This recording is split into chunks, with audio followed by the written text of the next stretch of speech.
What's going on, MMA fans? I'm back to do a video entitled MMA Corner number 8.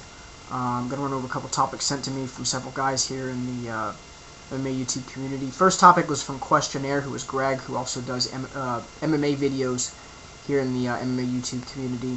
It also ties into a topic from Crazy JMS599, wanting me to talk about what's going on with Forrest and Rampage and will they rematch, and what would Quentin need to do in the fight for the rematch. Well, here's what I'll say real quick. If these two guys were to rematch, I think Quentin would come in with a little bit more better of a game plan, I think. And I think he would utilize the pocket, jump in and out, and really the leg situation hurt him in the fight, the first fight. Of course, getting the knee injury, but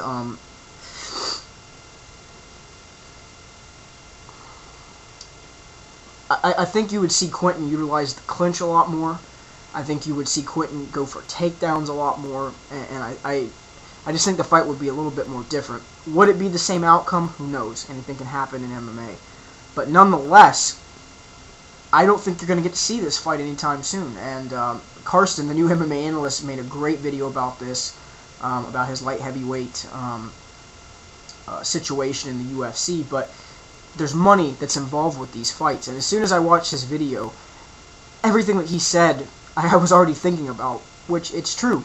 Forrest definitely probably is fighting the winner of Chuck and Rashad, which you could market either way. You could market that, say that Ultimate Fighter versus Ultimate Fighter, or Chuck Liddell, one of the previous coaches from Season 1, fights Forrest Griffin, the winner from Season 1. You could market that. Then also Quentin Rampage Jackson Vanderlei Silva is another very marketable fight, now that fans know who Vanderlei Silva is. And they probably will put that on towards the end of the year for a New Year's Eve card. Even though the UFC doesn't put the cards on New Year's Eve, nonetheless, that would be a great end of the year card for them. The UFC always will do what makes them money.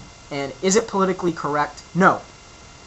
I mean, it's not politically correct. And you see guys that have deserved title shots for a long time. A guy like John Fitch that should have been there, but he wasn't there in the title picture because that fight wasn't marketable. Same thing with Lyoto Machida, why you won't see a title shot for him here, at least for the near future, for a while, because it's not a marketable fight.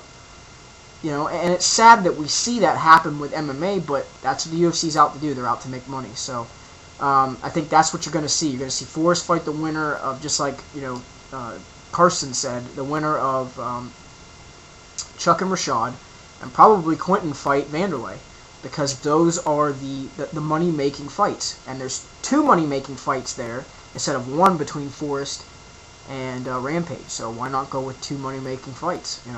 More moolah. Thanks for the topics, guys. The next topic that was sent to me was from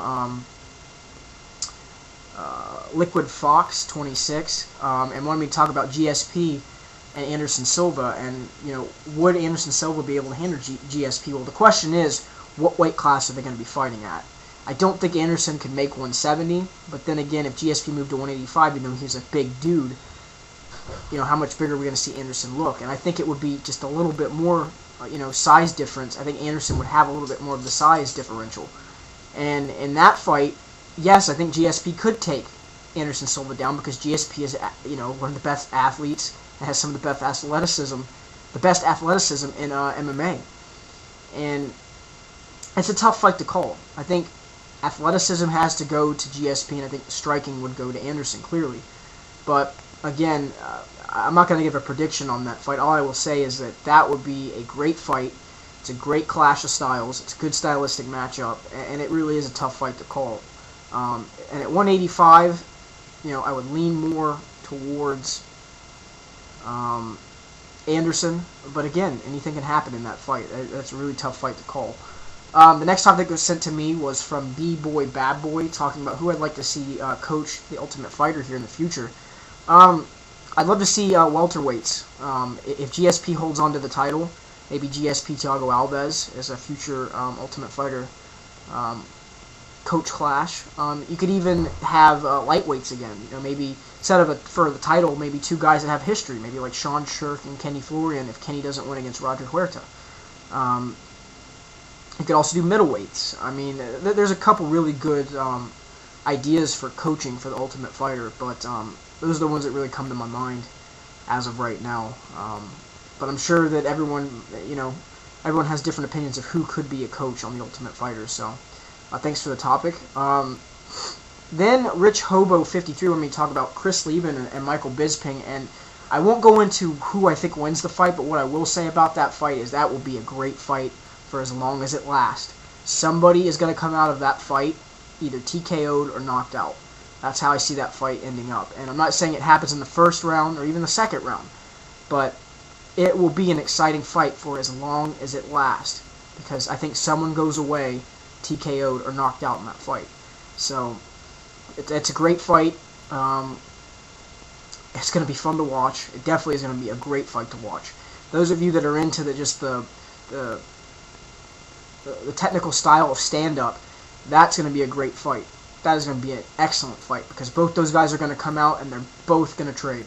And they're both going to be inside the pocket, and they're both going to be very technical and choosy of what shots they throw. So it's going to be a great fight, like I said, for as long as it lasts, I think.